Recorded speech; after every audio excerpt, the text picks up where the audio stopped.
ان هي وهي سليمه اعرف ان هي طازه. وطول ما هي بتصدف وبتلمع، طول ما هي بتلمع كده الصدفه اللي فيها ده اللي بيلمع الفضه ده اعرف ان هي ايه، اعرف برضو ان هي طازه اهي. لازم احنا عشان نطبخها كبورسعيديه كضمايطه لازم نشيل الطبقه الفضه اللي على الوش دي عشان اجيب السمكه يا بابا. تمام. لازم عشان اجيب السمكه يا اللي بابا على الوش دي. بنعمل ايه؟ بنجيب السمكه بتاعتنا كده يا ولاد، وبنجيب سلك الالومنيوم. بنجيب السلك الالومنيوم. سلك الالومنيوم يا ام عمر؟ يا ولاد والله سلك الالومنيوم. ونعمل السلك كده. في ناس بتجيب السلك والملح، وفي ناس كانت ام الله يرحمها تجيب سلك وملح. انا بعمل بالسلك بس واعمل كده. اهم حاجه السنان اللي في بقها دي عباره عن موس قسما بالله، فخلي بالك من السنان اللي في بقها دي قوي قوي قوي. اعملي كده. دايما بجيب حاجه قماشه او منديل او حاجه احطها كده عشان تبقى حكماها، عشان ما تزحلقش من ايدك واسنانها تعور. وتسمي الله وتشتغلي زي ما انا بعمل كده. بصي بسم الله.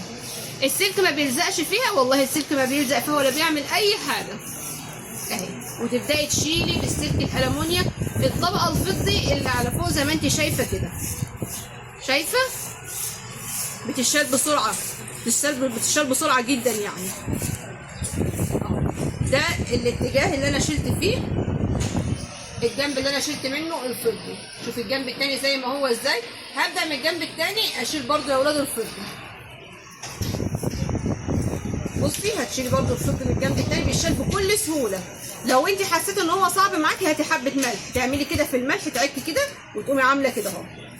وفي الاخر كده انت هتغسليه بالملح، ما تقلقيش الملح مش هيأثر معاكي في اي حاجه اصلا. لازم الفضي ده يتشال يا جماعه خالص. دي السيوف، دي عندنا هنا في مصر اسمها السيوف يا ولاد. ضميطه، بورسعيديه، اسكندرانيه، الوجه البحري عارفين اسمها سيوف. نبدا المرحله اللي بعد كده بقت زي الفل كلها يمين وشمال اهي. الفضي لازم يتشال. الناس اللي بتعملها بالفضي بتبقى زفره، الناس اللي بتطبخ السيوف بالفضي اللي فيها بتبقى زفره. بصي بتشيلي الحته اللي تحت دي ملهاش لازمه، كده كده رفيعه. وتقصقصي العظم بتاعها بقى كده. سمي الله كده بسم الله الرحمن الرحيم. اللي هو على فكره اللي هو بيطيرها مني. وتشيلي كده على الفاضي خالص، ما تجيش جنب اللحم. انت بتشيلي دي، بتشيلي العظمه، تشيلي العظم بتاعها اهو بسرعه اهو. وتشيلي الزعانف دي.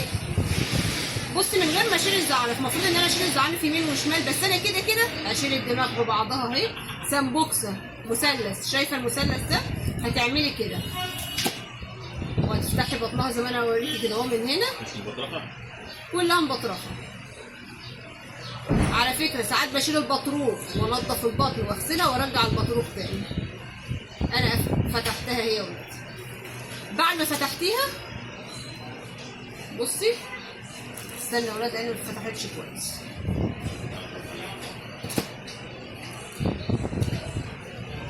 بص البطروخ اللي في قلبها بتشيلي دي.